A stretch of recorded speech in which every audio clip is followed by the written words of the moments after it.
اسی طرح سے جمعہ کی نماز پڑھنا اور جمعہ میں عبادت کرنا یہ گناہوں کی مغفرت کا بھی ذریعہ ہے۔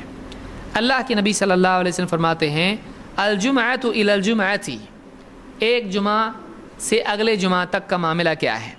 الجمعۃ الی الجمعۃ کفارۃ ما بینہما ما لم تغش الکبائر، ایک جمعہ اگلے جمعہ تک کے لیے گناہوں کا کفارہ ہو جاتا ہے۔ جمعہ سے جمعہ تک جو بھی گناہ ہوئے کیا ہوتے ہیں؟ جمعہ میں معاف ہو جاتے ہیں۔ ما لم تغش الکبائر، یہاں تک کہ جب تک کہ آدمی کبائر سے مغلوب نہ ہو جائے، کبیرہ گناہ اس کو ڈھانپ نہ لیں۔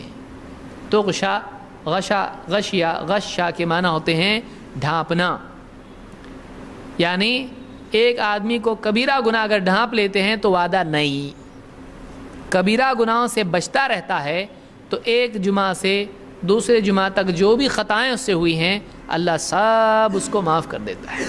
کبیرہ گناہ کہتے کس کو ہیں؟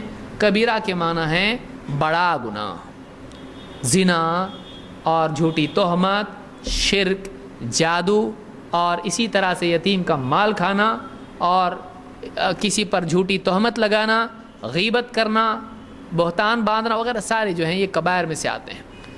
کبائر کی تعریف میں علماء نے بات کہی ہے کہ وہ گناہ، ابن عباس کا قول ہے، وہ گناہ جن پر جہنم کی وعید ہو وہ کبائر ہیں، وہ گناہ جن پر اللہ کی لعنت ہو وہ کبیرہ گناہ ہیں، وہ گناہ جن پر دنیا میں عذاب کا وعدہ ہو کبیرہ گناہ ہے۔